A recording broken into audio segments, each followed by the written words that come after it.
Olá, muito boa noite. Nesta sexta-feira, dia 1º de abril, a Justiça Federal em Alagoas começa, através da Comissão de Acessibilidade e Inclusão, começa a discutir as questões relativas ao autismo. 2 de abril, todos nós sabemos, é o Dia Mundial relativo ao autismo, e a Justiça Federal, através da Comissão de Inclusão e Acessibilidade, não poderia deixar passar esta data de grande importância para as famílias que têm membros com aspecto autista e também pessoas que têm suspeitas e que precisam de orientação, precisam de mais esclarecimentos e informações a respeito desta questão de saúde pública. Quero convidar nesta noite para estar conosco o juiz federal Feline Vanderlei, que é presidente da Comissão de Acessibilidade e Inclusão da Justiça Federal no Estado de Alagoas. Boa noite, doutor Feline, seja bem-vindo. Boa noite, Delane, muito obrigado. Vamos dar início, então, à nossa transmissão de hoje, né? 1º de abril, damos início aí ao mês de conscientização do autismo. Perfeito. Quero convidar também a Mônica Ximenes para estar conosco nesta transmissão. Seja bem-vinda, Mônica. Boa noite. Obrigada, boa noite a todos. Convido também a Roberta Rafaeli para que esteja também conosco nesta noite. Ela que também estará participando desta palestra que teremos dentro de alguns instantes com o Dr. Sérgio Thyssen. Dr. Feline, gostaria que o senhor desse, portanto, as boas-vindas em nome da Comissão de Acessibilidade e Inclusão da Justiça Federal no Estado de Alagoas, para o nosso público, para os participantes que estejam acompanhando, portanto, esta transmissão. Boa noite a todos, sejam todos muito bem-vindos nessa noite, que comemoramos, né, iniciamos aí o mês de conscientização do autismo. Nós, no âmbito do Poder Judiciário, temos nos debruçado com inúmeros casos, né, envolvendo o transtorno, que vem crescendo a cada ano, seja na busca do benefício de prestação continuada ou na busca de das terapias necessárias, né, que todas as crianças precisam. Em razão disso, a Comissão de Acessibilidade e Inclusão resolveu trazer um pouco de mais esclarecimentos sobre esse transtorno. Né? O autismo ele vem crescendo exponencialmente. Na década de 70, era 1 para cada 15 mil. E no ano passado, novos dados dos Estados Unidos, que foram divulgados, para cada 44 nascimentos, uma criança autista. Tipo de comparação, por exemplo, síndrome de Down é 1 para cada 700. E no autismo estamos 1 para 44. E dados da Organização Mundial de Saúde, né, estimam que 1% da população mundial seja autista. Pegando esse índice, então temos no nosso estado, em Alagoas, 33 mil autistas. Só que muitos pesquisadores estudiosos estimam que 80% a 90% não tem diagnóstico. E de antemão eu já gostaria de anunciar aqui o próximo evento que a Comissão de Acessibilidade e Inclusão realizará no dia 30 de abril, que é a primeira triagem diagnóstica de autismo para famílias de baixa renda. Então, a Justiça Federal, com apoio de vários órgãos, da Defensoria Pública do Estado, da União, OAB e muitos outros, darão gratuitamente às famílias carentes 50 diagnósticos. Basta se inscrever no telefone que vamos divulgar depois. E no dia de hoje, achamos por bem associar o tema autismo à saúde e espiritualidade. É um tema que vem crescendo ao redor do mundo. Nos Estados Unidos e na Europa, cerca de 80% das universidades já oferecem disciplinas ligadas à saúde e espiritualidade. No Brasil, embora, né, de uma maneira mais tímida, algumas universidades já oferecem em sua grade curricular matérias sobre medicina e espiritualidade, como a Universidade Federal Fluminense, lá do Rio de Janeiro, onde reside o Dr. Sérgio, nosso palestrante. E aqui em Maceió também, o Centro Universitário SESMAC possui uma liga acadêmica e projetos relacionados à saúde e espiritualidade. E tudo isso, né, busca o tratamento do ser humano como um todo, de forma holística, na chamada medicina integrativa que o Dr. Sérgio aí vai nos brindar com a palestra de hoje. E em relação a esse aspecto também, né, é importante dizer que o SUS, o Sistema Único de Saúde, já incluiu a espiritualidade como parte integrante do tratamento. Hospitais de referência como o Instituto Nacional do Câncer, o Hospital Antônio Pedro, né, vinculado à Universidade Federal Fluminense, o Hospital Universitário Gafrey Millet, todos do Rio de Janeiro, da casa aí do Dr. Sérgio, e o Hospital de Clínicas de Porto Alegre, no Rio Grande do Sul, também tem um departamento de psiquiatria que inclui a espiritualidade no tratamento, integrando cada vez mais a ciência com excelentes resultados, inclusive em relação ao autismo, que tem se obtido muito bons resultados aliando a saúde, medicina, espiritualidade e autismo. E para dar continuidade, eu gostaria que a Mônica, convidada de hoje, falasse um pouquinho sobre o trabalho que ela faz na AMA, na Associação dos Amigos do Autista. Boa noite a todos. Agradecendo ao Dr. Fellini pelo convite. Boa noite, Mônica. É uma honra estarmos todos aqui para conversar um pouco sobre o autismo, tá? E o Dr. Fellini me convidou para falar um pouco sobre a AMA, né? E amanhã a AMA vai estar completando 11 anos de existência, que a gente chama de sonho concretizado, né? De proporcionar tratamento para pessoas com autismo.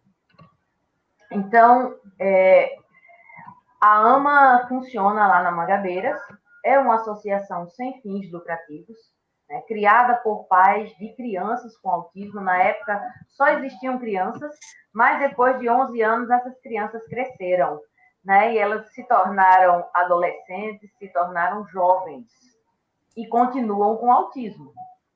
É mantida através de rateios de custos entre os pais, de doações. Nós temos alguns doadores que são padrinhos, né, de algumas crianças lá que recebem tratamento de forma gratuita, mediante esses padrinhos.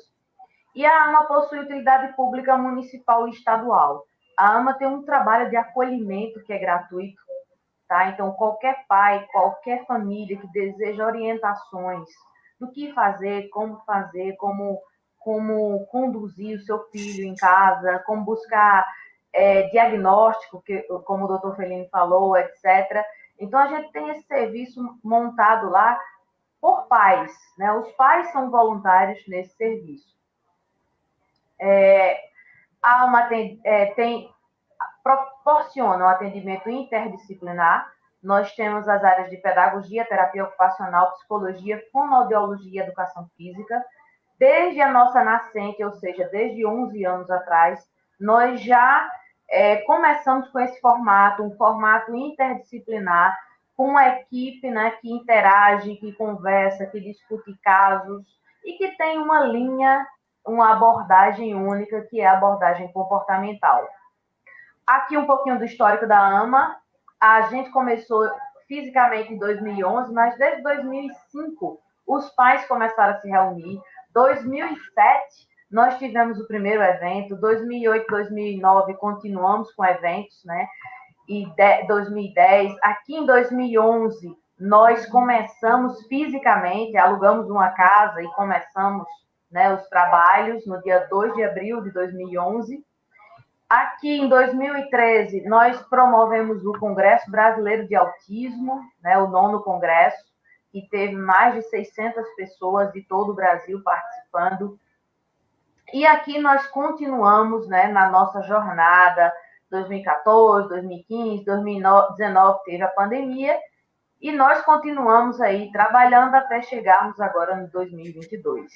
Aqui é um pouco da nossa estrutura.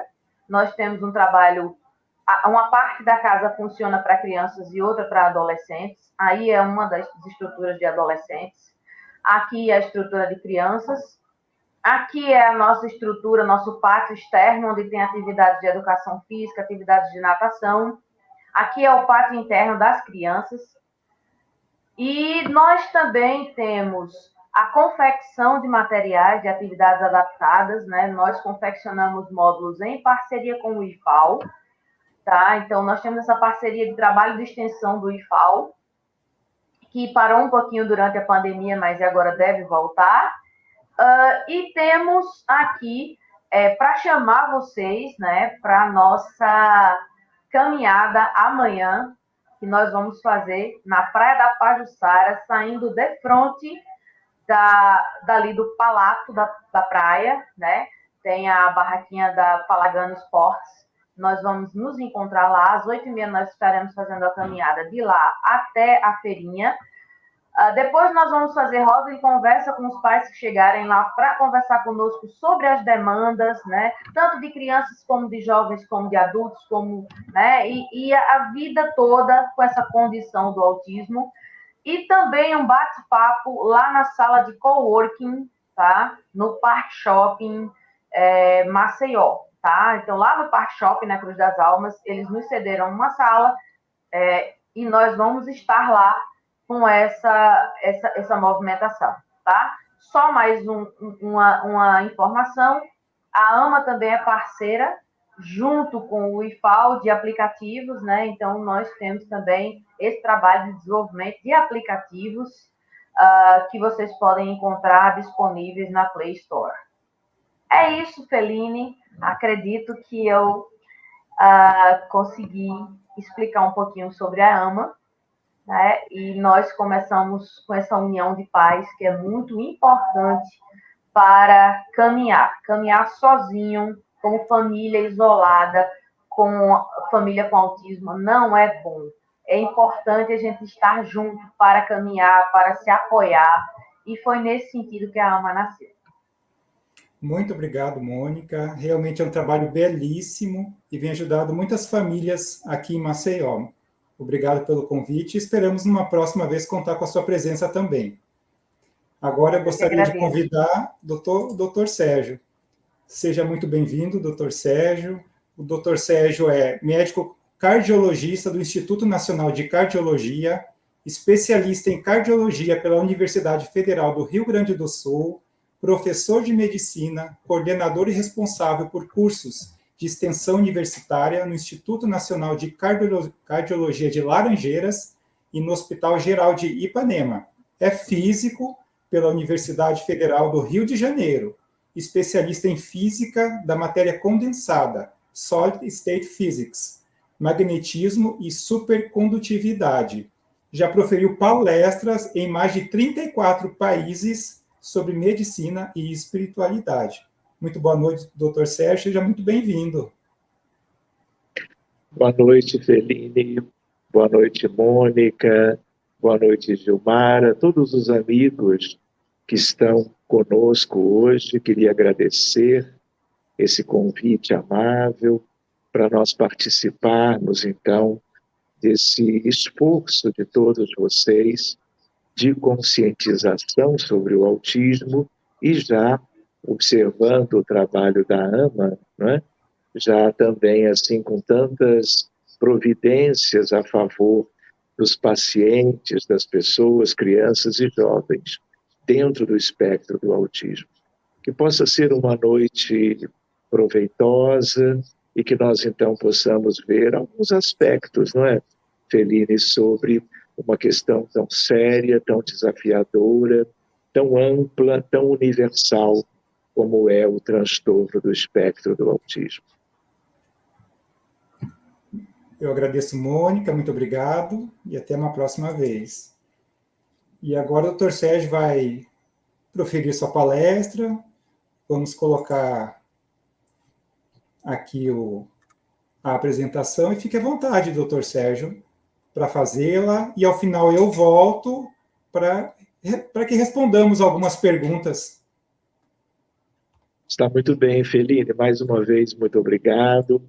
Como vocês olham e veem nesse que é o slide título, Autismos e a Espiritualidade, um novo paradigma. Agradeço de novo a instituição relacionada à jurisprudência, à advocacia, ao juizado e a todos que estão trabalhando em favor de todos os esclarecimentos que o nosso tema merece, né? Então, estamos no 1º de abril, agora deste ano, e quando nós falamos em paradigma, não é? Nós devemos lembrar que essa palavra, ela significa como que modelo. Então, quando nós trabalhamos uma enfermidade qualquer, uma patologia, uma doença, nós podemos nos utilizar das ferramentas históricas do desenvolvimento da medicina, mas muito durante todo um conjunto de milênios até, em termos de um modelo materialista. Mas todas as enfermidades, eu poderia dizer, lembrando das milhares de doenças clínicas, das centenas de doenças ou enfermidades ou transtornos mentais, cada vez mais a ciência médica vem dando um impulso e ganhando como que um progresso maravilhoso quando há uma mudança de modelo ou de paradigma envolvendo as questões espirituais. Então, hoje nós vamos ver um pouquinho sobre o autismo em geral e também sobre a ideia de espiritualidade em medicina, para que nós, inclusive, fazendo desse modo, nós acompanhemos o progresso da ciência médica. Só para vocês terem uma ideia, hoje em dia, se os colegas não conversam na relação médico-paciente sobre espiritualidade durante a sua atividade profissional, seja no ambulatório, consultório, enfermaria, até em terapia intensiva, o colega ou a colega estariam como que defasados do próprio avanço da medicina, como nós vamos ver ainda agora. Então, vocês vão escutar isto cada vez mais. É como se, a partir de meados do século XIX, a ciência, de um modo geral, e a medicina, de um modo particular, fossem ganhando como que visões novas, perspectivas diferentes, como que ou tangenciando ou entrando de maneira muito clara nas questões espirituais da própria vida, que tem a ver com as questões das doenças de um modo geral. Então, eu gostaria de lembrar com vocês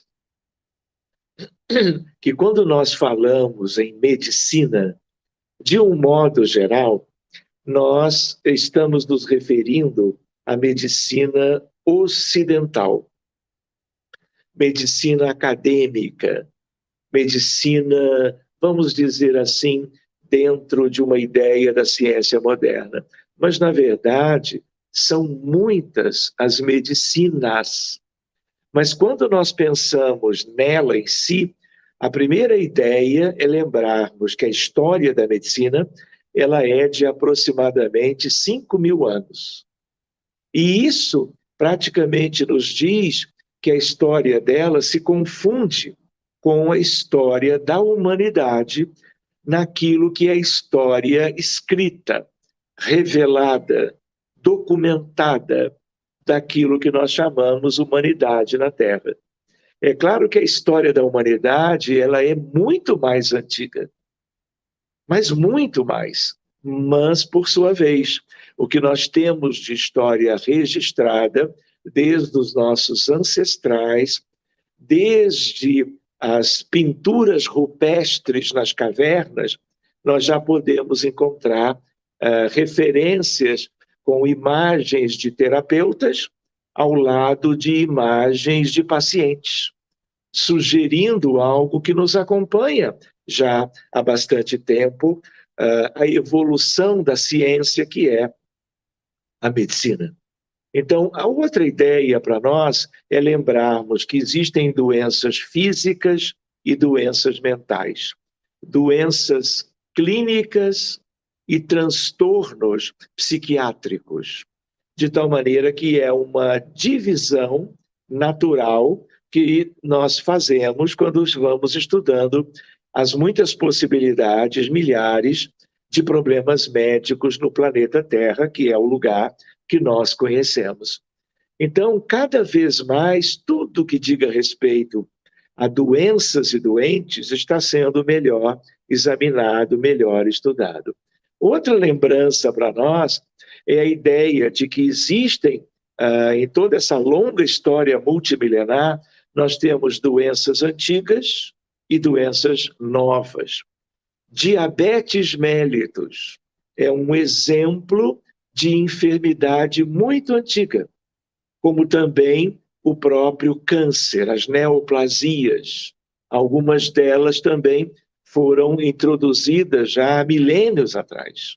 Claro que agora a oncologia moderna avançou maravilhosamente e nós já podemos, em termos de diagnóstico e em termos de tratamento, fazermos muito mais pelos pacientes. Outra ideia das doenças novas, doenças infecciosas, por exemplo, o ebola, a própria Covid-19, a AIDS, a síndrome de imunodeficiência adquirida, é lá de 1982. Isso é considerado recente.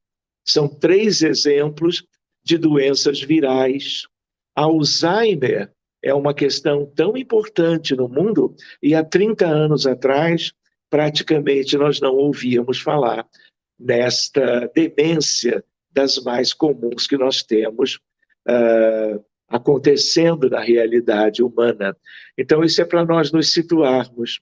E nós também nos lembramos que existe uma medicina que só entende, que só examina o corpo físico, o corpo biológico, de tal maneira que é uma limitação que, aliás, nos acompanhou durante todo este tempo.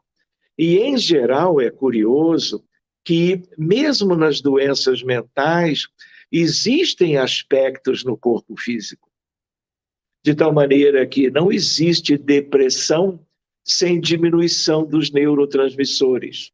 Não existe autismo sem pequenas alterações, mas em estruturas muito relevantes, fazendo parte do entendimento que nós temos hoje de, num certo sentido, por enquanto, de onde vem a questão do transtorno do espectro do autismo.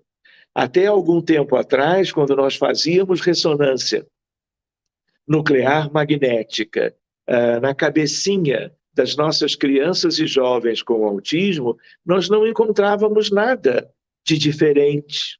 Havia um certo mistério por causa disso. Mas nos últimos anos o avanço foi enorme e nós vamos ver algumas questões, pelo menos superficialmente. Mas a ideia qual é? A ideia de que cada vez mais nós estamos entrando em domínios além daquele do próprio corpo físico, biológico, somático, estruturado de matéria densa, composto de moléculas, átomos e partículas subatômicas. Nós estamos sendo conduzidos, estamos nos conduzindo para questões outras, que são talvez definitivas, porque talvez estejamos agora lidando com aquilo que sempre foi a nossa maior dificuldade, o entendimento das causas. Nós hoje conhecemos muito bem sobre o diabetes, inúmeros detalhes técnicos. Temos grandes possibilidades de controle da doença, recursos farmacológicos, terapêuticos, mas nós não sabemos de onde vem. Temos algumas ideias sobre o pâncreas, ilhotas de Langerhans, sobre anticorpos anti-ilhotas e assim por diante. Desculpe. Mas a ideia qual é? De onde vem mesmo? Como justificar esse largo espectro de possibilidades? E a mesma coisa no autismo. A mesma coisa nas doenças cardiovasculares. Sabemos muita coisa sobre a doença arterial coronariana, além de fatores de risco, diabetes, hipertensão, história familiar, hipercolesterolemia, mas ainda assim nos faltam subsídios. E cada vez mais nós começamos a tender a examinar algo além do corpo, que nós poderíamos, de uma maneira resumida, pensarmos em corpo espiritual, pensarmos em alma, pensarmos em espírito. Não em alma como um produto de secreção do cérebro, mas algo que pré-existe ao cérebro e que vai acontecer e permanecer existindo após a morte. Então, as noções de espiritualidade, elas variam muito, porque tudo é relativamente novo. Mas nós estamos avançando e estamos buscando, assim como há muito tempo nós podíamos examinar o corpo físico, dissecando os cadáveres, examinando o corpo daqueles que morreram, buscando as minúcias para entender a máquina do corpo, hoje nós já estamos conhecendo-a muito bem, mas já buscando uma condição de outra natureza. E buscando, na condição da alma, as causas. Então, quando nós começamos a lidar com a espiritualidade, não é apenas uma divagação filosófica, não é apenas uma ideia de algo, de reflexões recentes. Nós temos que ver tudo isto como ciência. E hoje, espiritualidade é ciência. É claro que os nossos irmãos de crenças e credos religiosos, eles têm também toda a sua maneira de enxergar, a sua abordagem, mas isso não significa que nós estejamos falando agora de religião. Nós estamos falando de ciência. Então, vamos adiante um pouquinho. Daqui a lembrança, medicina alopática, que é o grande exemplo da medicina ocidental. Mas existe a homeopática, diversas alternativas, como a medicina tradicional chinesa, linda, a medicina ayurvédica na Índia, a acupuntura. Existem vários recursos que nós devemos lembrar que todos eles são úteis, proveitosos, são esforços de pessoas na área da ciência, da filosofia, da crença, buscando alternativas para compreenderem melhor a enfermidade humana de um modo geral, clínica e mental, e também buscando razoavelmente recursos de tratamento, recursos terapêuticos, a par de recursos que eu chamaria preventivos, que é algo dominante hoje na medicina. Uma coisa é você cuidar de um paciente que já adoeceu de um infarto do miocárdio ou de uma neoplasia de estômago. Outra coisa é você trabalhar também nas questões da doença mental, no sentido de você prevenir as enfermidades. E a prevenção também tem a ver com essa fronteira linda entre medicina e espiritualidade. Talvez nós hoje não possamos ver tantas coisas, mas quem sabe no futuro. Uma primeira ideia, então, para nós, o que é espiritualidade? É o conjunto de valores morais, mentais e emocionais que norteiam pensamentos, comportamentos e atitudes nas circunstâncias da vida, de relacionamento intra e interpessoal. Existem outras definições. Eu poderia trazer para os amigos pelo menos 6 tentativas de colegas médicos de trabalharem essa temática como uma ideia de reflexão, de entendimento. Essa é aquela que eu prefiro, porque entendo-a como a mais simples e a mais abrangente. Então, nós lembramos uma ideia, né? 3 palavras que se relacionam, mas também se relacionam com outras questões. Religiosidade, espiritualidade e religião. Talvez possamos aprofundar um pouquinho sobre isto ainda hoje. Querem ver uma coisa curiosa, meus amigos? Se eu busco hoje, como o fez pela manhã, o mais importante site de procura de artigos científicos na área ampla e universal da medicina na Terra. Chama-se NIH, e especialmente o PubMed, que eu vou encontrar todas as publicações, todo o material de pesquisa científica séria, com metodologia adequada, sobre qualquer coisa, de qualquer doença, sobre qualquer ponto de vista em medicina. De tal maneira que eu vou encontrar, se eu coloco uma palavra para buscar elementos para que eu estude, eu ponho a palavra, como está ali, spirituality, espiritualidade. O que acontece? Eu encontrei, hoje pela manhã, 24 mil artigos de fronteira entre espiritualidade e o site sendo de medicina com a medicina. Se vocês olharem ali à esquerda, tem um gráfico. Esse gráfico começa lá há muito tempo atrás, meados do século XIX, como eu havia comentado antes. Vocês vão ver que durante anos e anos e anos, uma estabilidade, porque ninguém, ou quase ninguém, publicava qualquer pesquisa na área médica, cientificamente falando, sobre o tema. Mas olha o que acontece nos últimos 25 anos. Uma curva exponencial. O que significa isso? Um novo tempo, de um novo paradigma, de um novo elemento que constitui importantemente a vida humana. E como tem a ver com a vida humana, não poderia ser diferente na questão da medicina. Por quê? Porque quem adoece somos os seres humanos. Então, essas coisas têm um entrelaçamento. Então, vejam como as coisas já cresceram. Se eu agora, ainda no mesmo site, eu coloco religião e espiritualidade, o que acontece?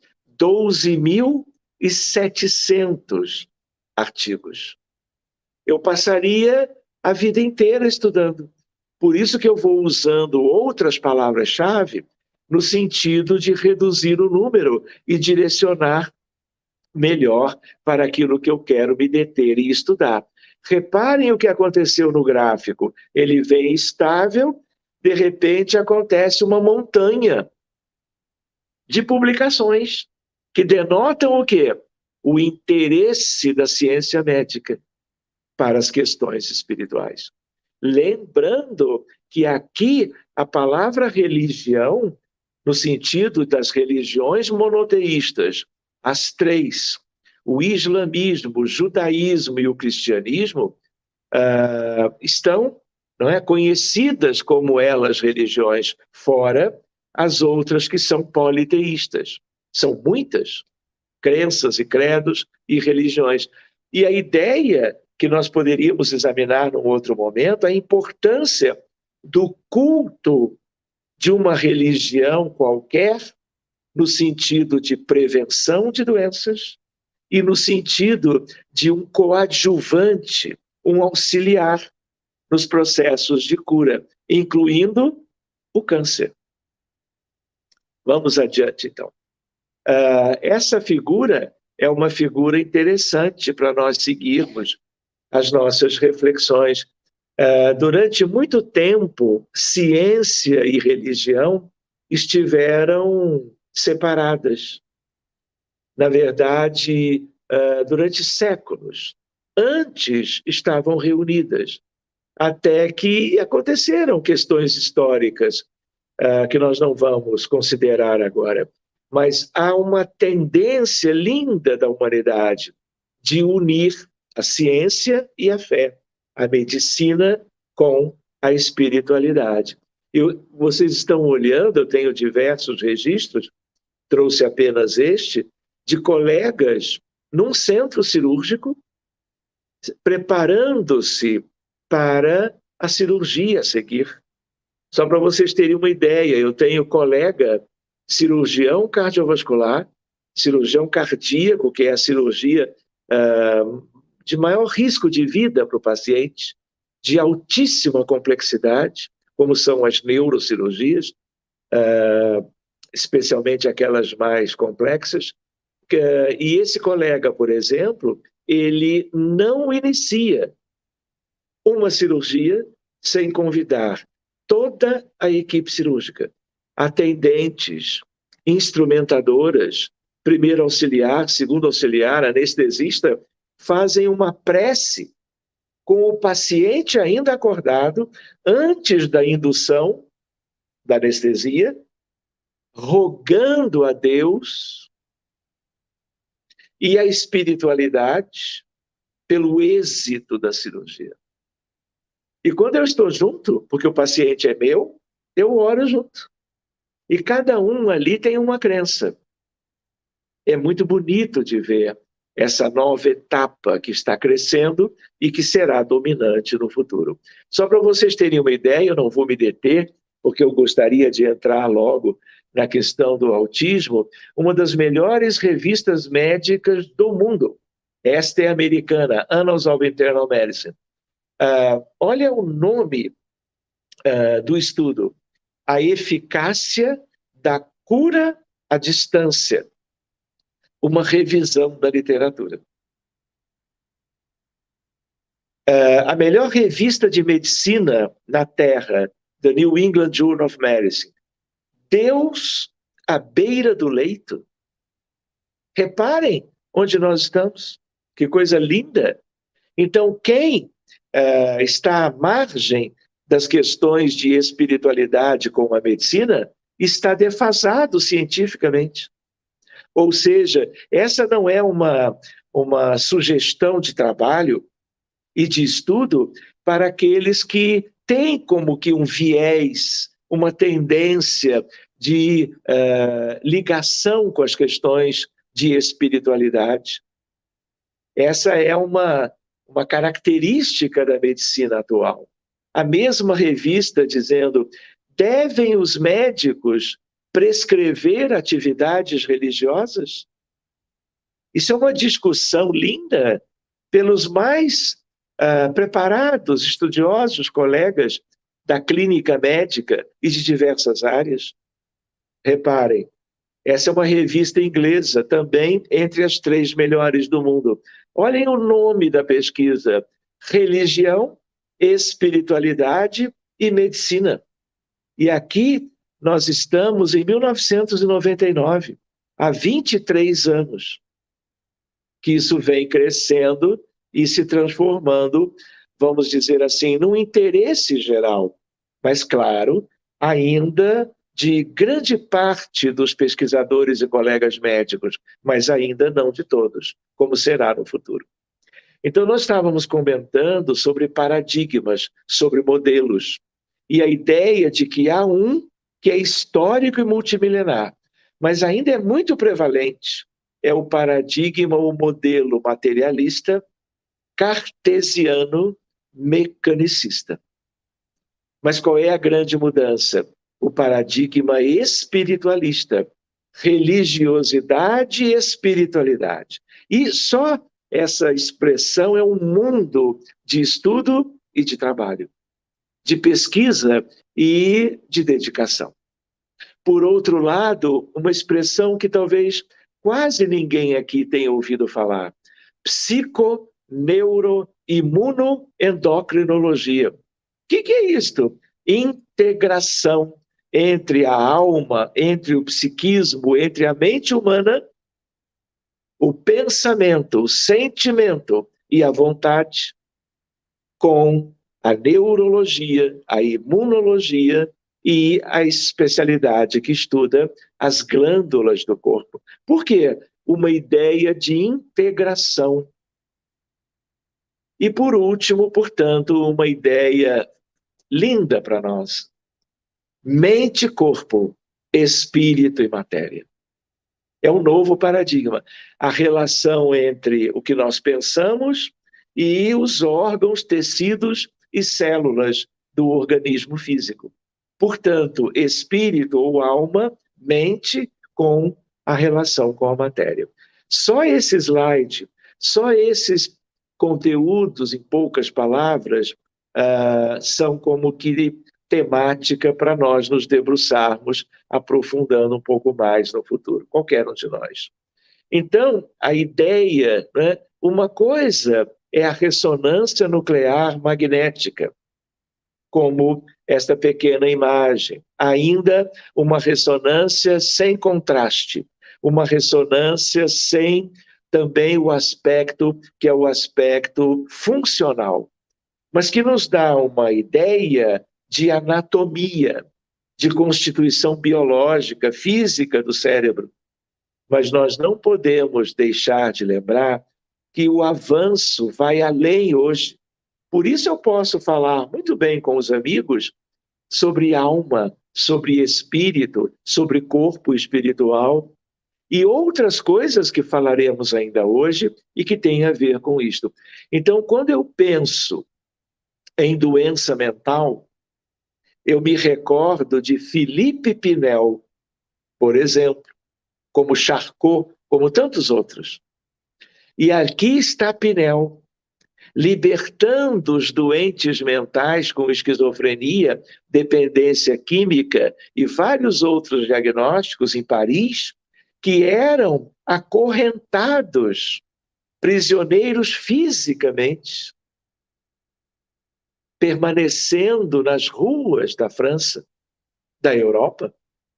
E ele, então, tem uma visão linda, humanística, e intercede, libertando esses pacientes e criando lugares de acolhimento, valorizando questões que, na época, pouco mais de um século, ninguém pensava.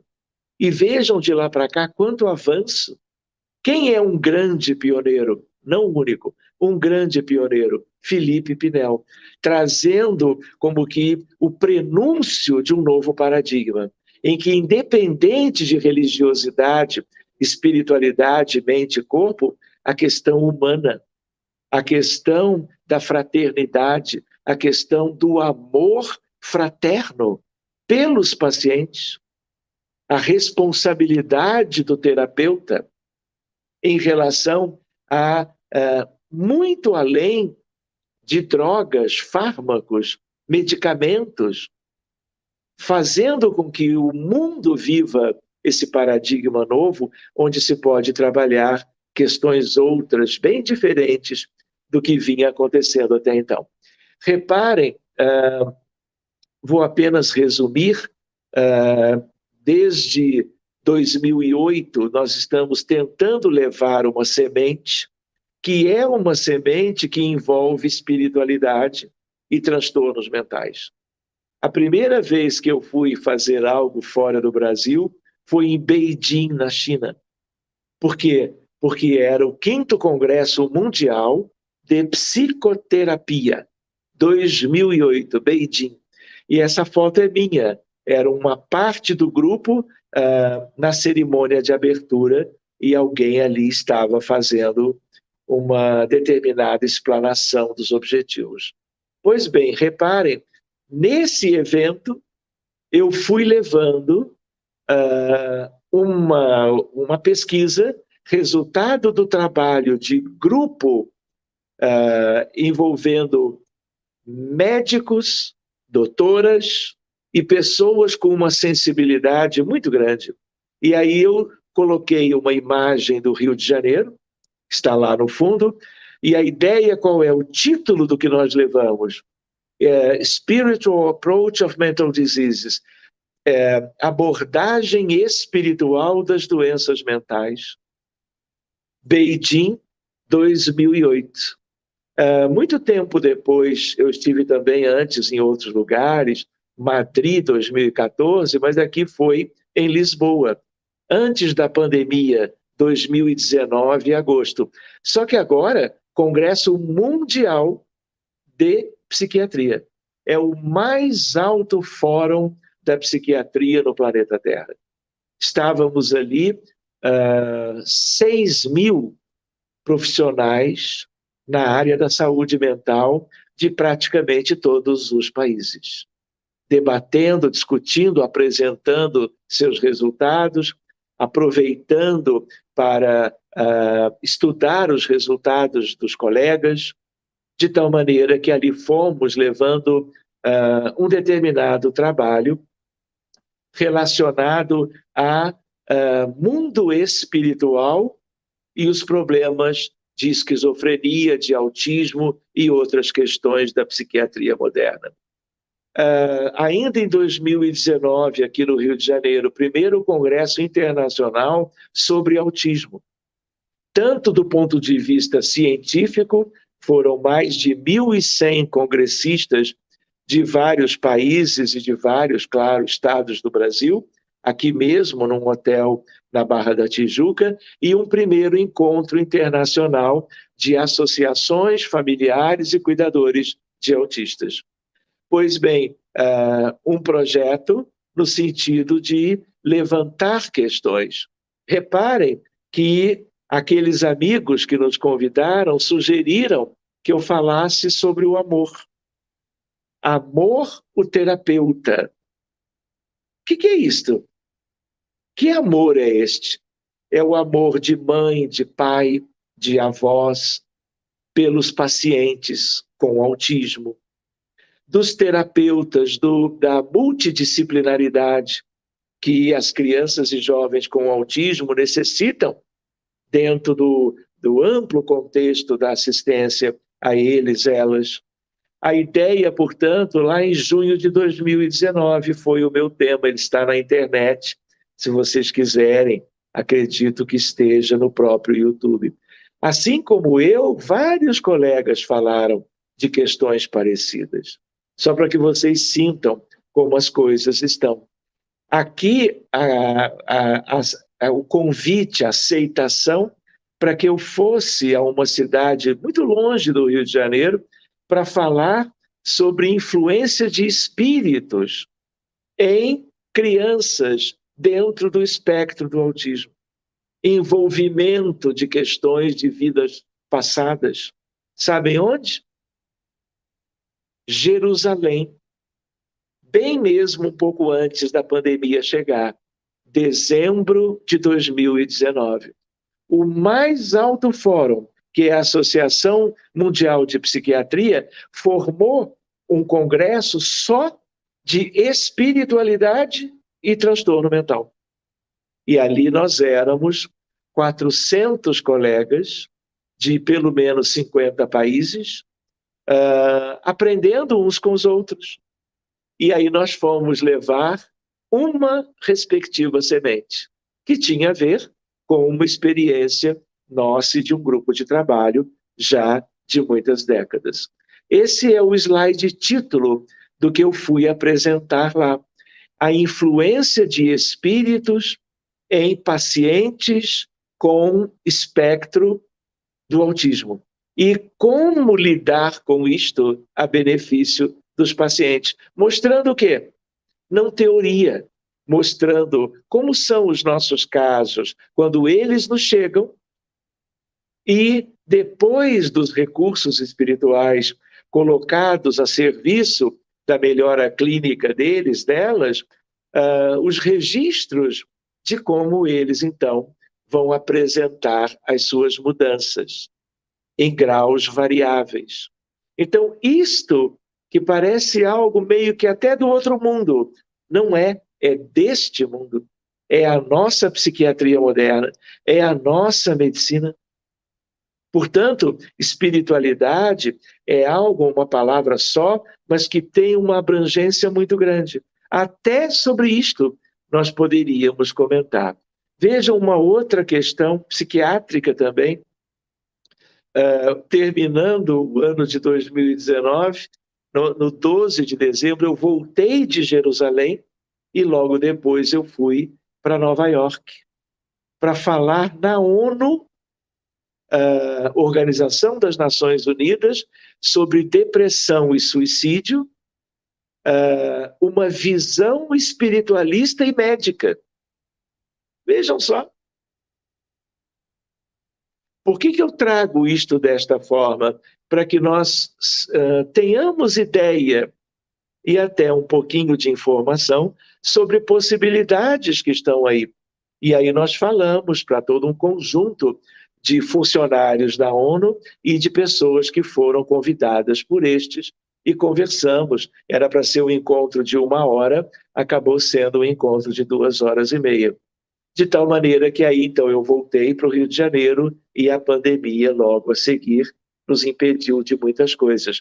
Reparem algo que vem sendo discutido na fronteira religiosidade, espiritualidade e psiquiatria, pela Associação Psiquiátrica Mundial. É a ideia, o que essa associação sugere em termos de pesquisa, de implicações clínicas, sobre espiritualidade e transtorno mental. Ou seja, não é uma questão de um ou outro que se tornou interessado nessa fronteira. Há uma tendência mundial. De tal maneira que aqui é o que nós chamamos de statement sobre espiritualidade, religião e psiquiatria. As coisas favoráveis quando os colegas especialistas trabalham com estas questões. Chegando agora na ideia do autismo, vocês sabem, é uma situação que foi descrita lá em 1943 por Leo Kanner, que estudou 11 crianças e foi trabalhando o que ele encontrou e publicou isto. E foi o primeiro artigo científico sobre esta questão, né? Com algumas características que nós vamos ver depois. Então, reparem, hoje em dia, já epidemiologicamente, a ideia de que há uma incidência em 1% das crianças e adolescentes. É uma estatística preocupante, porque é muito desafiador o cuidado para uma criança. E quando nós vemos a estatística, nós vemos o quê? Temos que nos preparar cada vez melhor para compreendermos de onde vem isso tudo. Por que as coisas foram assim? Por que há muito tempo atrás ninguém falava de autismo? Eu fiz a minha graduação em medicina no Rio de Janeiro já há bastante tempo. Na Universidade Federal do Rio de Janeiro, eu nunca ouvi falar, nem na graduação, nem na residência, nem na especialização. Nada sobre autismo. Isso veio ganhando espaço muito tempo depois, mas é uma ideia de que nós devemos ter no Brasil, talvez, 600 mil, 800 mil crianças e jovens dentro do espectro. Aqui aquela ideia da curva exponencial, não é? O Fellini comentou muito bem no início, né? A ideia de que a estatística muda todo dia. Na verdade, a pesquisa é de 2 em 2 anos pelo Centro de Controle de Doenças nos Estados Unidos. Esse slide ele foi criado em 2014. Em 2014, era uma criança com autismo para cada 68 crianças nascidas sem autismo, normais, como se diz, neurotípicas. Hoje, a coisa é diferente. Essa é uma imagem da estatística que mostra este crescimento. Se bem que é nos Estados Unidos, mas não faz nenhuma diferença se isso for na Índia, no Reino Unido, no Brasil, no Uruguai ou, eventualmente, no estado da Flórida. A ideia qual é? Porque isso é percentual. E a última foi do ano passado, dezembro, 2 de dezembro do ano passado. Um caso para cada 44. Então, reparem, não quer dizer tão somente que o número de casos vem crescendo tanto, mas também tem um outro aspecto importante, que é a visão que nós temos agora para que os colegas médicos de várias áreas, pediatria, clínica de adolescentes, clínicos gerais, médicos de família, neurologistas, psiquiatras, estejamos mais conscientes da importância, da prevalência do autismo e aprendendo com a experiência e diagnosticando mais. Então, não se sabe bem o quanto é que mais conscientes diagnosticamos mais ou se é mesmo por um acréscimo importante. Provavelmente as duas coisas são acontecendo simultaneamente. Então, o transtorno do espectro do autismo é um conjunto heterogêneo de síndromes clínicas, tendo em comum a tríade de comportamentos ou comprometimentos da interação social recíproca, comunicação verbal e não verbal, e comportamentos repetitivos e estereotipados, variando num contínuo desde formas brandas até formas mais severas. E o que é curioso, nós temos visto de tudo. E, em geral, aqueles que nos procuram, porque entendem que nessa fronteira com a espiritualidade nós podemos fazer um pouco mais, são quase sempre os casos moderados, graves ou severos. E faz sentido, né, que os pais e familiares estejam buscando novas alternativas terapêuticas para as suas crianças. É um conjunto, repetindo, heterogêneo de síndromes clínicas, tendo em comum uma tríade: comprometimento da interação, da comunicação e do comportamento, e eles vão apresentar os comportamentos repetitivos estereotipados. Isso significa o quê? Os comportamentos são comuns entre todos os indivíduos do Terra.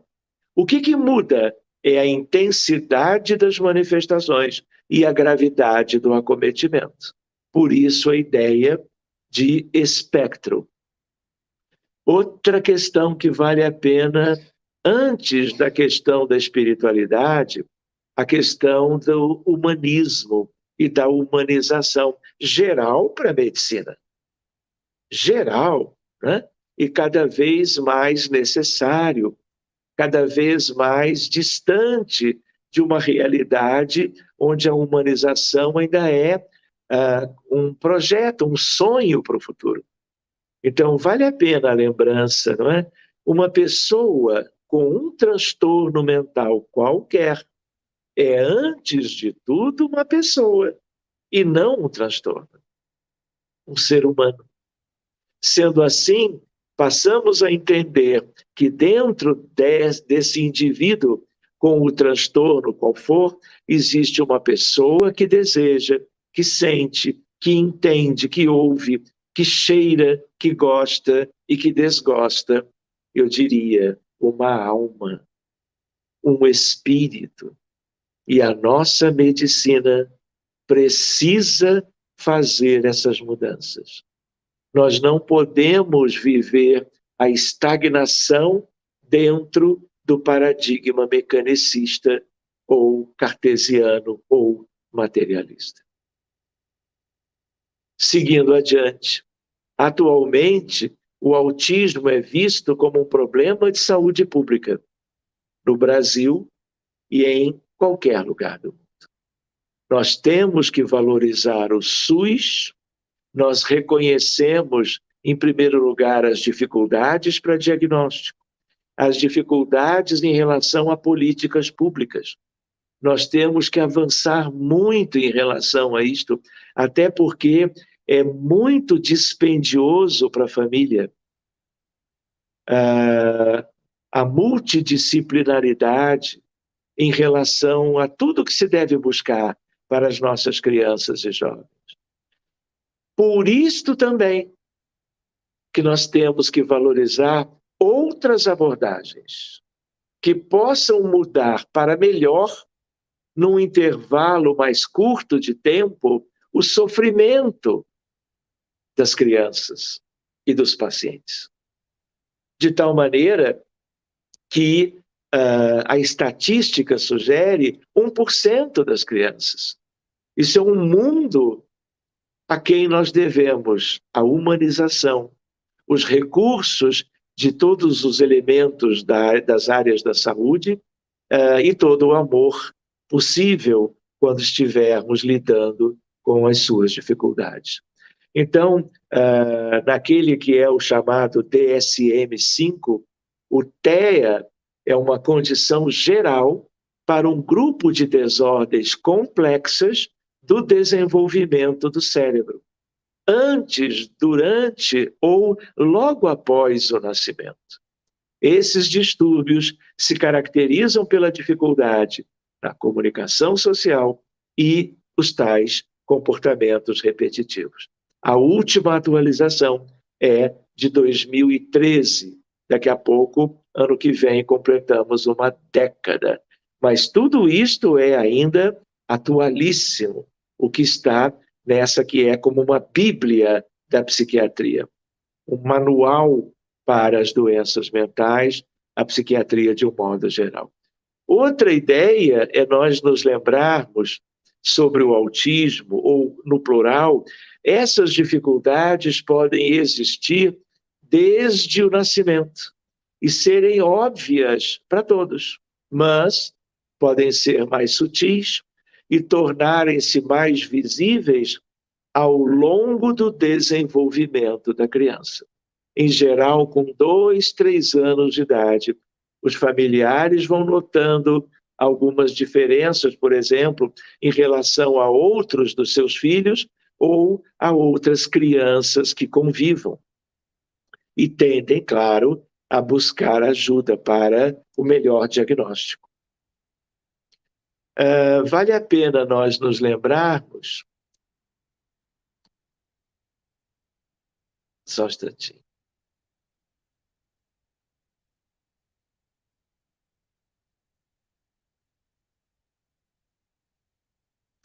Pois bem, dificuldades de aprendizagem, desde estudar na escola até aprender atividades da vida diária, como tomar banho ou preparar a própria refeição. Algumas pessoas poderão ser autônomas, outras poderão precisar de apoio especializado ao longo de toda a vida. Não necessariamente essas crianças ou jovens têm déficit cognitivo. O autismo é uma condição permanente. A criança nasce com TEA e torna-se um adulto com TEA. Eu poderia dizer que tenho visto poucos casos de cura. Eu tenho pelo menos 3 deles comigo, em meio a centenas. Mas o que eu tenho mais visto com os recursos espirituais, envolvendo o que eu conheço de melhor na terapêutica, melhora significativa da imensa maioria dos casos que nós temos procurado ajudar. Queria lembrar que para o diagnóstico, médico, psiquiatra ou neurologista ou equipe multidisciplinar, eles comparam o comportamento da criança ou do jovem com os critérios estabelecidos no DSM. Se os critérios se encaixam na descrição do seu conjunto, esses critérios listados ali, então o indivíduo pode ser diagnosticado com TEA. Mas quem assina o diagnóstico é o psiquiatra ou o neurologista. Se é uma equipe multidisciplinar, um dos dois tem que estar presente para configurar, para haver uma certeza. Por isso que volta e meia você conhece um caso e que o caso ainda é de dúvida. E os familiares nos buscam procurando uma nova avaliação sobre o que é isto que o meu filho, a minha filha apresentam. É TDAH? É uma síndrome neurológica outra, com ou sem convulsões, com ou sem ansiedade, ou é autismo? Nem sempre, para qualquer um, mesmo experimentado, nem sempre é muito óbvio e requer-se um diagnóstico num primeiro atendimento. É algo que precisa ser amadurecido, porque é um rótulo que, em geral, será para o resto da vida. Então, quando o médico vai rotular, seja o diagnóstico que for, tem que haver muita cautela, prudência, para que não se vá adiante de uma maneira equivocada e tenha que se recuar. Então, a coisa, às vezes, precisa ser muito bem amadurecida, o que é muito razoável em medicina. Do ponto de vista de meninos e meninas, em geral, em média, 4, 5 meninos para cada menina. Mais uma observação: as meninas autistas tendem a ser mais seriamente afetadas. Tendem, não quer dizer que seja algo universal. Do ponto de vista de causas, você vai encontrar inúmeras teorias dentro do quê? Do pensamento e do paradigma materialista. Então, claro, é uma questão mental, procura-se no cérebro. Hoje em dia se trabalha com outras questões, com questões da flora bacteriana intestinal e outros detalhes que nós não vamos comentar. Mas a ideia qual é? Tudo inconclusivo. Inúmeros grupos no mundo publicando, esforçando-se para trazerem boas contribuições, mas anormalidades orgânicas, neurológicas, biológicas, fatores genéticos, imunológicos, perinatais, achados bioquímicos, neuroanatômicos, tudo isso você já encontrou. E a ideia qual é?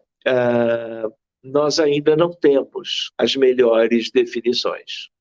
E quando nós trabalhamos a ideia de autismo e espiritualidade, a ideia qual é?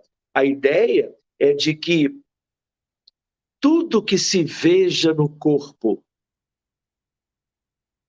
do ponto de vista da biologia, das células, sejam quais forem, especialmente os neurônios corticais, os neurônios do sistema límbico e outras partezinhas bem delicadas da estrutura do sistema nervoso central, tudo isto é o conjunto das causas? Ou nós podemos pensar diferente, num paradigma novo? Será que se nós todos, antes de nascermos, somos espíritos ou almas, será que nós estamos vindo de que condições? De onde nós viemos? O que nós estamos trazendo? Uma das questões da espiritualidade é a reencarnação, imortalidade da alma.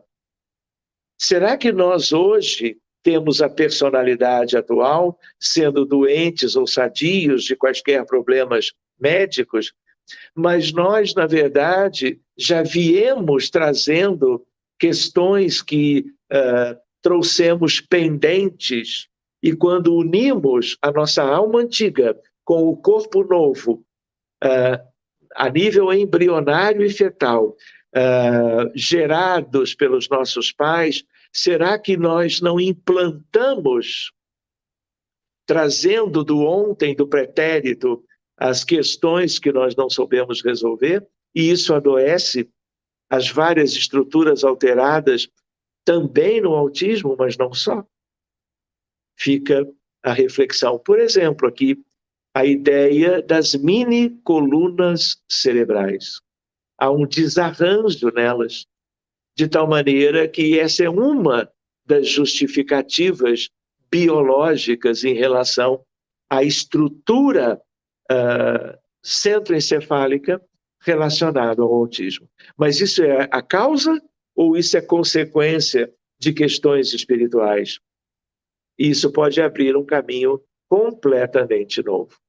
Então, vale lembrar que os objetivos do tratamento consistem em diminuir os sintomas comportamentais e auxiliar no desenvolvimento de funções atrasadas, rudimentares e inexistentes, tais como linguagem e habilidades de autonomia. Até porque existem aqueles, você pode dividir o autista em verbais e não verbais. Então, cada um você vai examinar e estudar com todo amor e carinho, mas também com embasamento científico.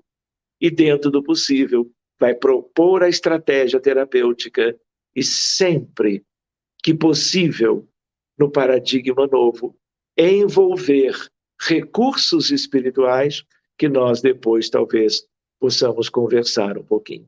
Então, eu não vou me demorar mais, não é? Mas existem questões de sala de aula, existem questões da interação social, existem aspectos de linguagem e comunicação, questões de comportamento, são várias nuances que nós vamos observando junto das nossas crianças e jovens dentro do espectro. Mas foge um pouco do nosso objetivo hoje. Então, meus amigos, eu queria lembrar a vocês que nós, então, podemos como que voltar ao que nós estávamos comentando no início, que era a nossa intenção, ventilar alguns aspectos. Preciso dizer a vocês que nós não aprofundamos tanto, porque há inúmeras questões importantes que nós poderíamos ver. Mas eu preferiria deixar, como combinamos com o Fellini, deixar que nós possamos ter a oportunidade de ouvi-los, os demais amigos e colegas que possam estar como que participando do nosso encontro hoje. Então, eu gostaria de passar de volta a palavra ao nosso querido Fellini. Muito obrigado, doutor Sérgio, por essa excelente palestra, dando início aí ao mês de conscientização do autismo.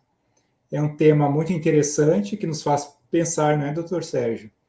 E no início, logo na abertura, eu citava alguns hospitais de referência, principalmente no Rio de Janeiro, que já vem tratando da espiritualidade, da medicina, e com muito sucesso. E eu não sei se o senhor teria algum caso que poderia nos falar em relação ao autismo. Eu poderia, sim. O primeiro caso, eu me lembro muito bem, Felipe. A minha filha mais velha, Joana, ela hoje é psiquiatra, já há alguns anos. E quando ela era muito jovem, ela estava tendo aulas de dança. E um dia, a professora, ela chegou muito entristecida, e a Joana notou.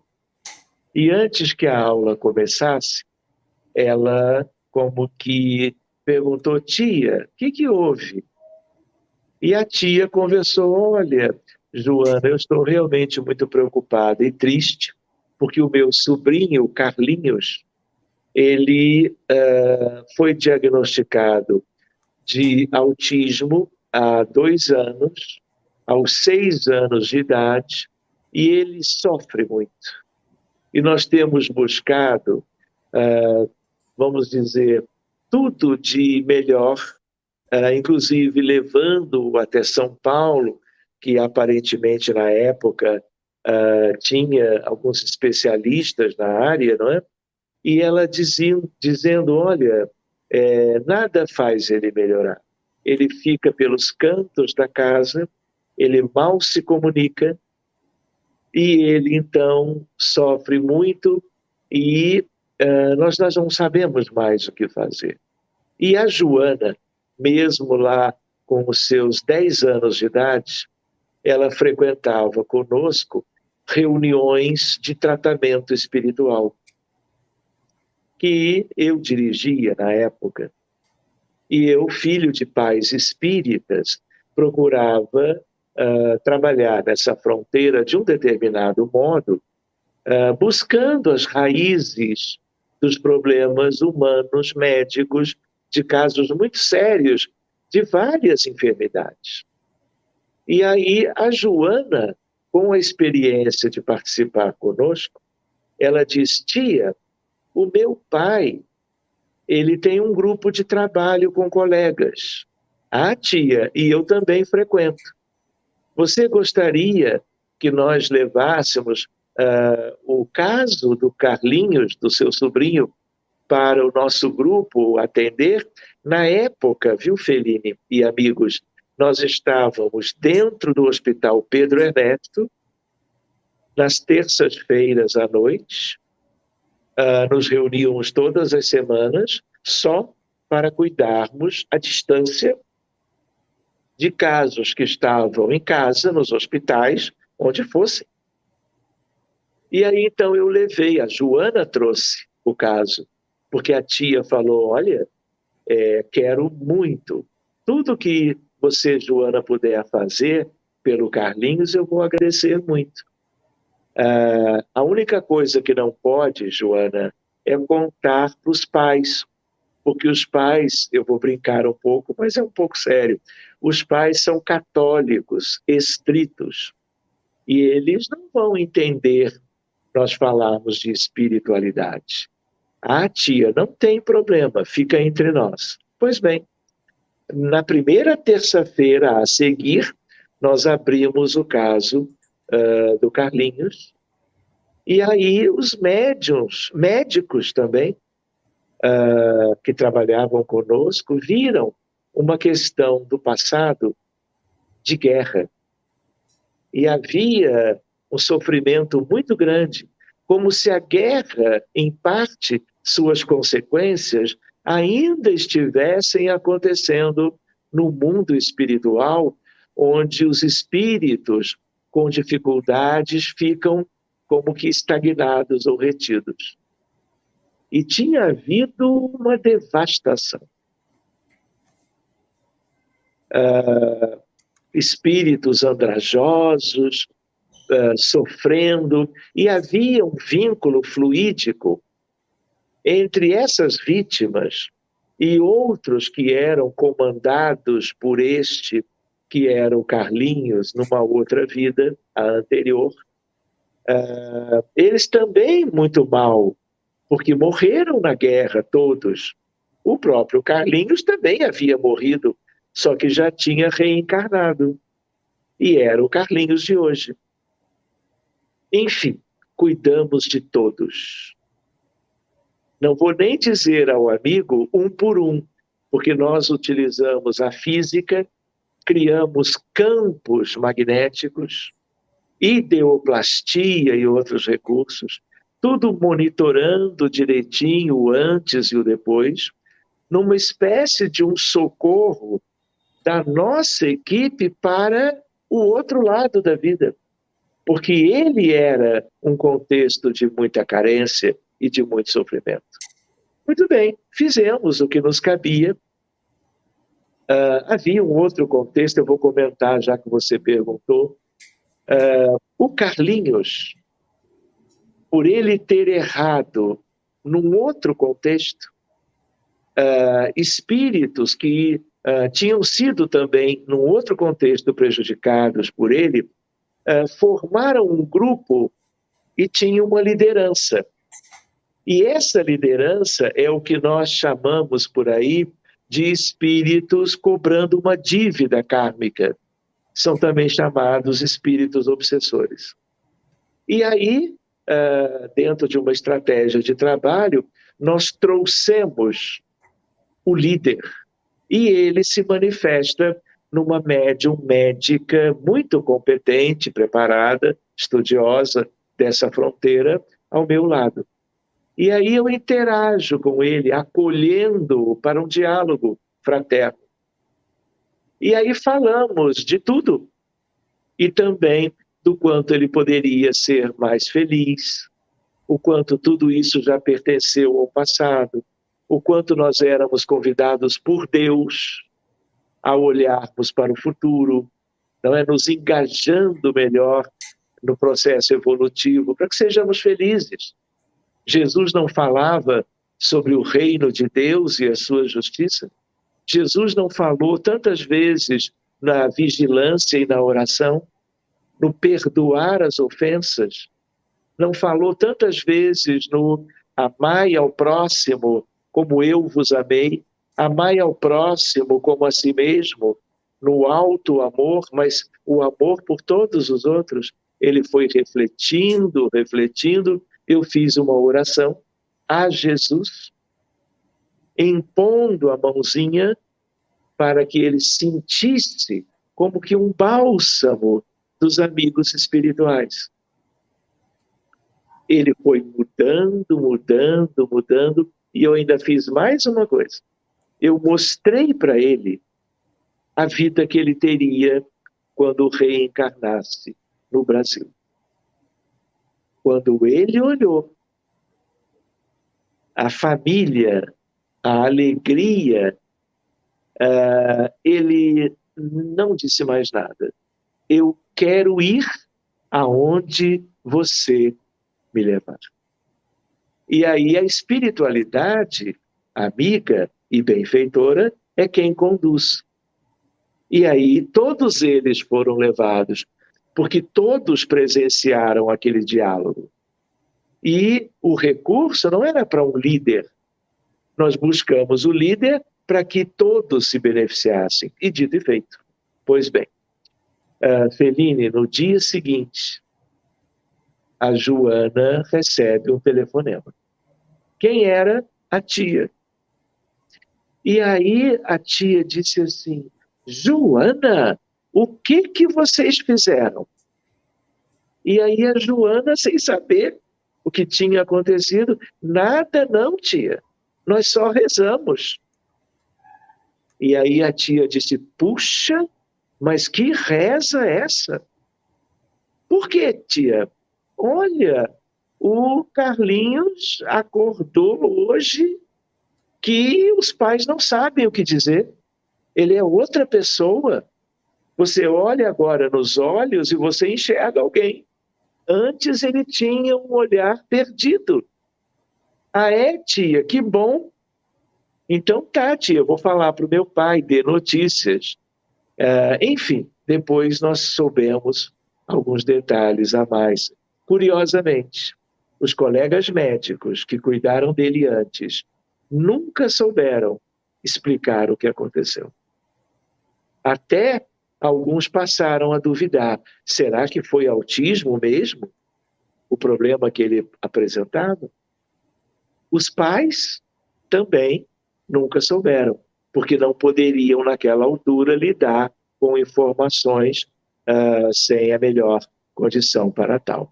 Então, Feline, esse é um primeiro caso de autismo, ele tem 18 anos, mais ou menos, e, curiosamente, foi o que mais nos animou a prosseguir trabalhando na fronteira psiquiatria e espiritualidade, é que é um caso de cura.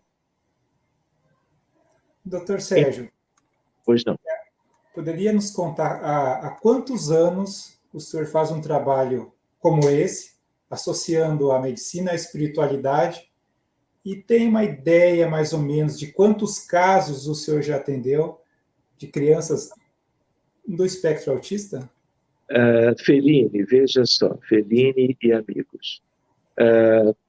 Eu estou na área da mediunidade, do magnetismo terapêutico, do passe, da água fluidificada, do diálogo e da pesquisa de lidar com o mundo dos espíritos e interagir com os nossos irmãos do outro lado há 45 anos. Eu fui sendo levado.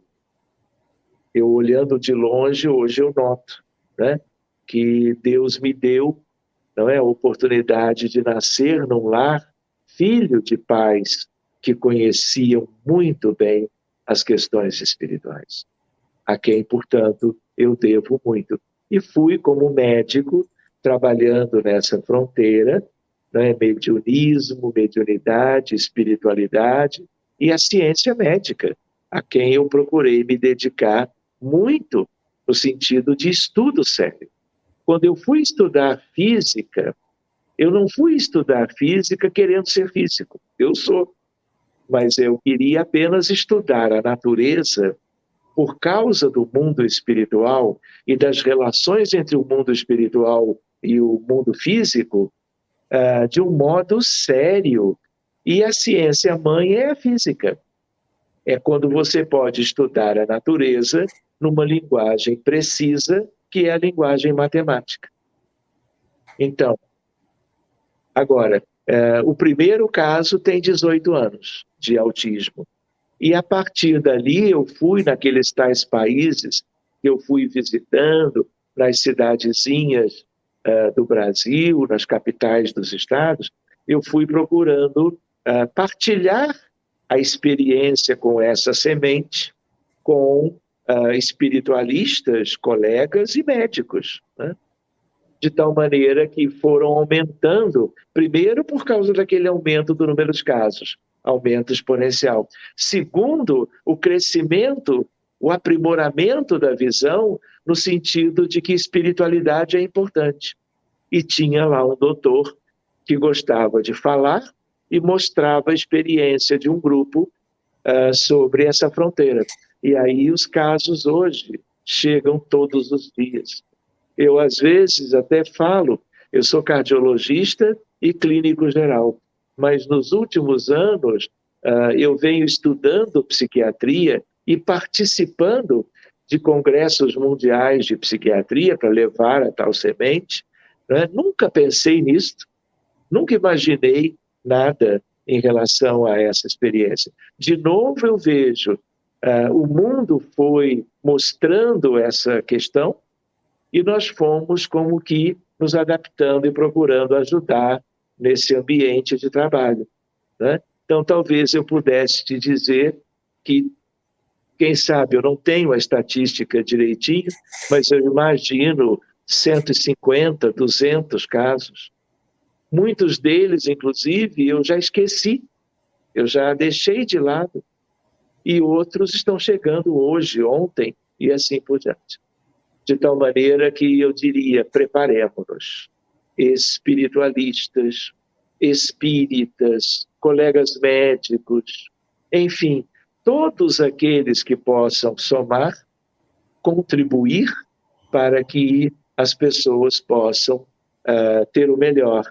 Por exemplo, os pais das crianças e jovens com autismo são verdadeiros missionários, mas eles cansam.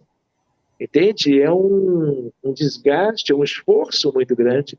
Muitas vezes eles adoecem ou eles vão precisar de ajuda e espiritualidade para eles. Vamos dizer que seja o católico, o evangélico, o umbandista. Entende? Nas suas crenças, eles vão buscar ajuda. Por quê? Porque espiritualidade é amor. Amor é todo esse grande conjunto. Não é? Dentro da diversidade humana, qual é a questão? Cada um vai buscar aquilo que entende que seja o melhor em termos do que lhe cause um convite ao aperfeiçoamento. Reparem, hoje em dia, meus amigos, em medicina, nós trabalhamos a oração, a prece intercessória, a meditação, o altruísmo, a gratidão, a empatia, a solidariedade, a caridade. Ou seja, é um conjunto de expressões que envolvem o amor, e esse amor é a raiz. Por isso que a espiritualidade tinha que estar na medicina. E ela já está. E como você comentou no início, diversas faculdades, universidades, as melhores do mundo, têm disciplinas espiritualidade e medicina. Sejam disciplinas eletivas, que são obrigatórias, ou disciplinas opcionais. O que é isso? Progresso da humanidade, da ciência e, em particular, da medicina e da psiquiatria. Muito bem. Temos uma pergunta da Ana Paula Viana. É possível uma criança ter TEA e TDAH? Sim, não é só possível, mas é relativamente comum. Então, é um desafio a mais. Mas, de novo, tudo depende de qual a gravidade tanto do autismo como do TDAH. Se os dois aspectos forem leves, é mais fácil de administrar, mas vai ficando cada vez mais difícil quando qualquer um dos dois apresente uma situação de mais gravidade. Todas as doenças, todas, em medicina, o médico deseja saber se ela é leve, moderada ou grave. Vamos dizer, lúpus eritematoso sistêmico ou depressão, que é um exemplo agora de transtorno mental. A depressão leve é uma coisa, mas se não reconhecido e tratado, amanhã é moderado, mais adiante é grave e depois pode vir o suicídio, quando ninguém imaginava. A mesma ideia no TDAH, no autismo e todas as outras. Temos mais uma pergunta da Andresa.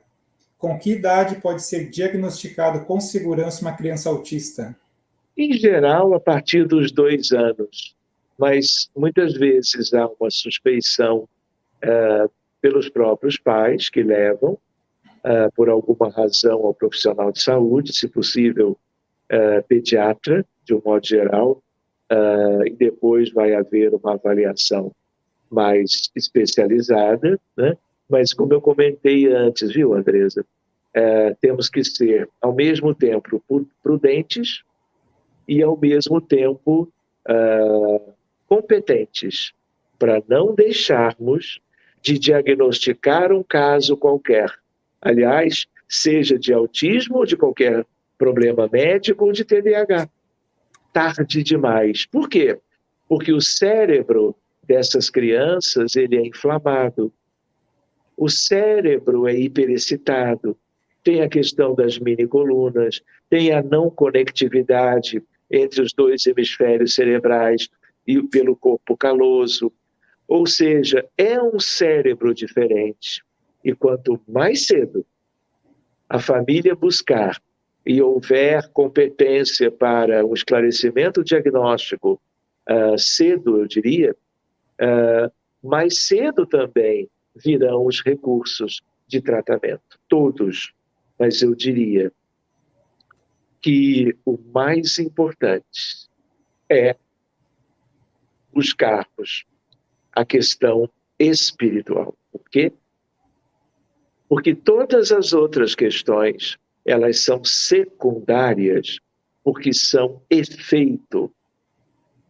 Onde estão as causas? Na alma imortal.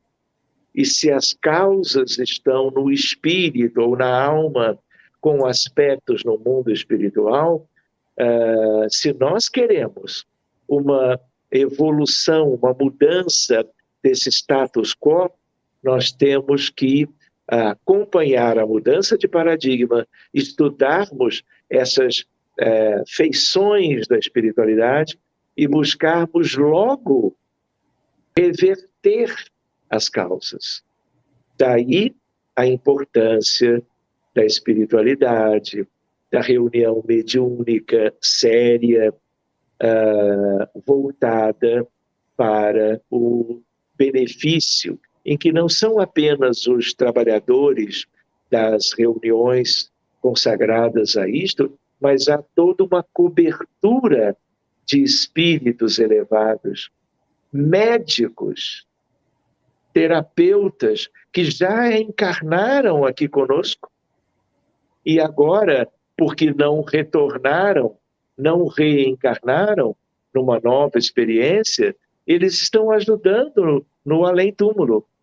E eu vou dizer para vocês, outro dia estive com o Dr. Pedro Ernesto e outro dia estive com Felipe Pinel.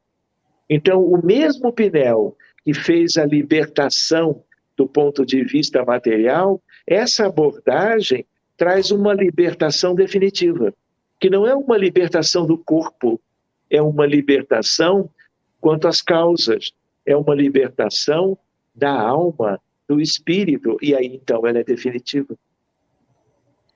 E os resultados são os melhores possíveis. Tem uma pergunta aqui, doutor Zé, que agora o senhor já começou até a responder, da Conceição Moreira. Qual a orientação para buscarmos essa espiritualidade? Muito bem. Espiritualidade, como vimos, Conceição, é uma questão muito ampla, muito ampla. Graças a Deus. Mas nós estamos, eu propriamente, mais familiarizado com o centro espírita. E hoje existem centros espíritas no Brasil inteiro e em quase todos os países do planeta Terra. E eu sei porque conheço, viajei bastante. Então, uma ideia é procurar conhecer os livros de Allan Kardec. Outra questão é procurar o que nós chamamos de acolhimento fraterno, atendimento fraterno no centro espírita. É um atendimento obviamente gratuito.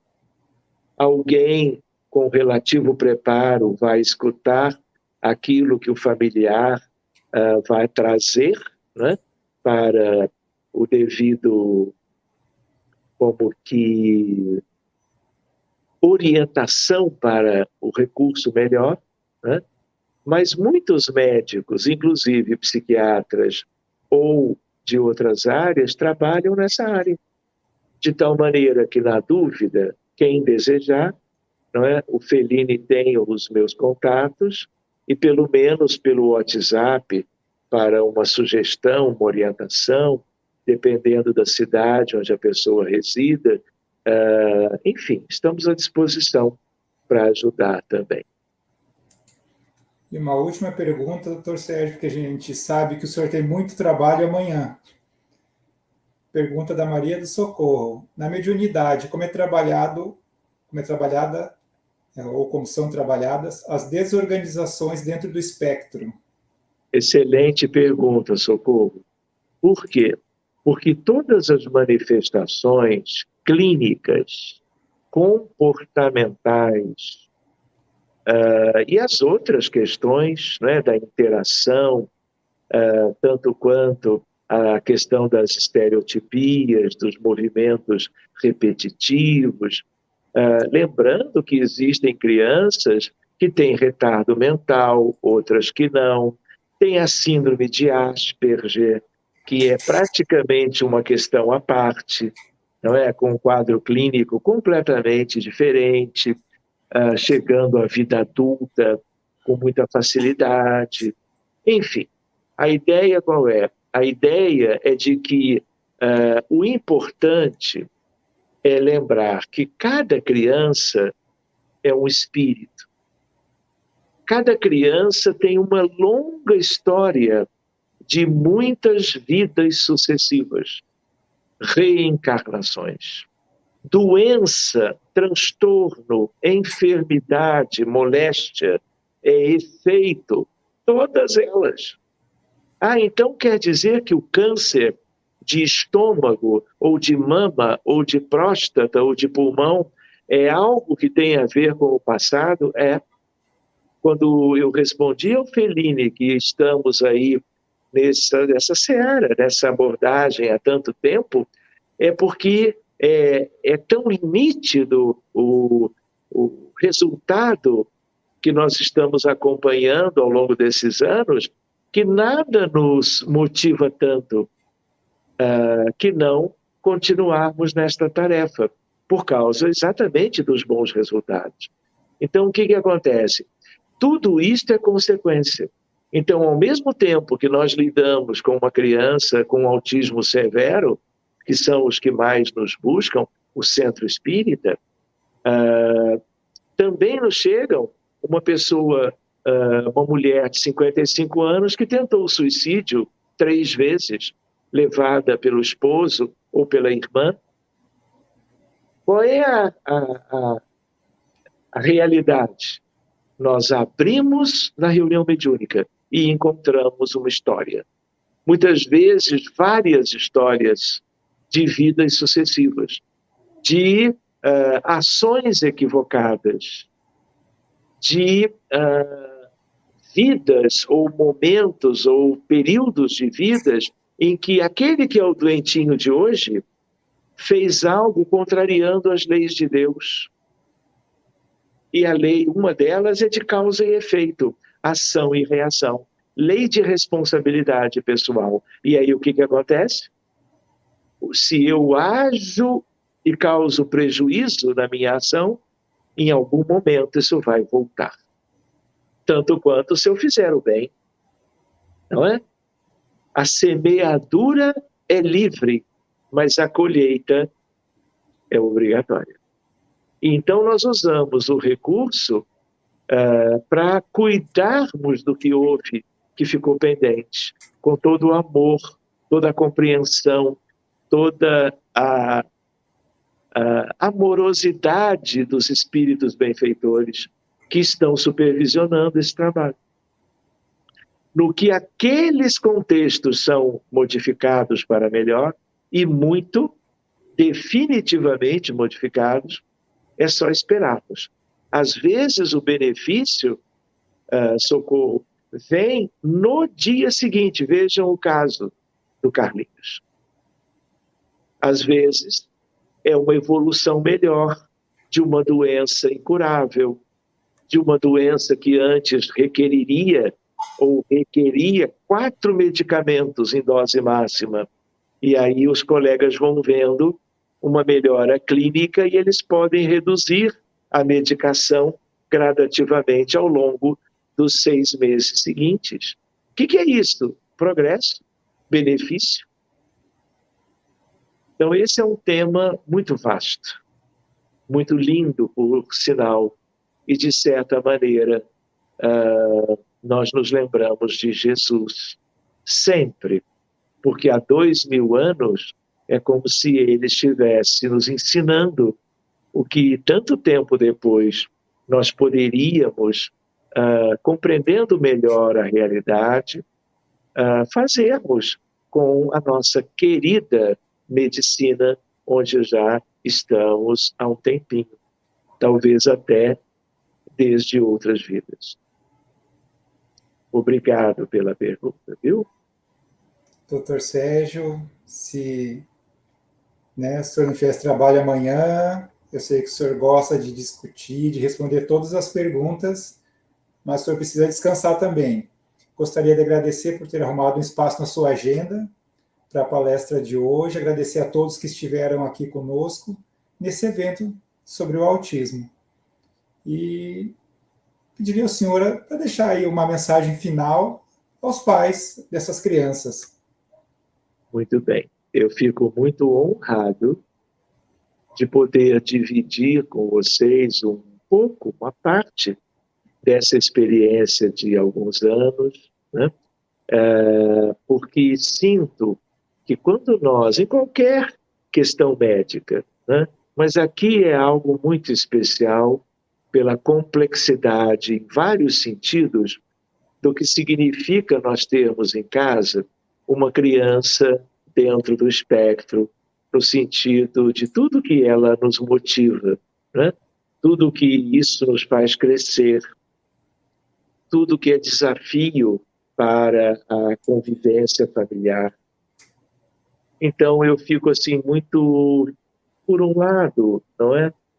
Contente de poder entender que nos deram uma semente para oferecê-la ao campo que vai, como que em recebendo a semente, ela vai como que germinar, ela vai florescer e pode até frutificar. E, de certa maneira, meus amigos e amigas, esse campo onde nós pretendíamos levar a sementinha é o coração dos pais, dos avós, dos irmãos e irmãs, dos multiprofissionais das áreas que cuidam das nossas crianças.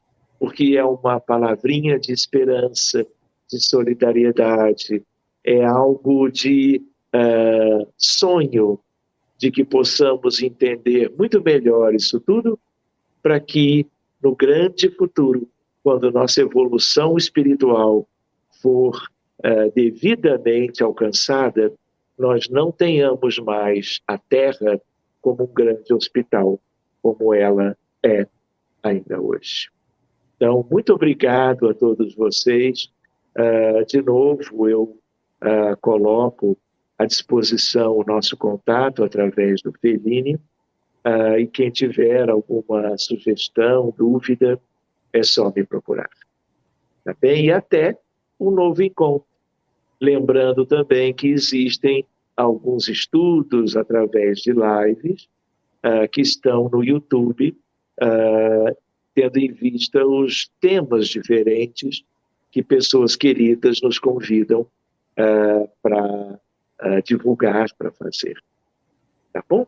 Muito obrigado. Uma linda noite para todos vocês. Boa noite a todos. Em breve voltaremos com mais alguns eventos.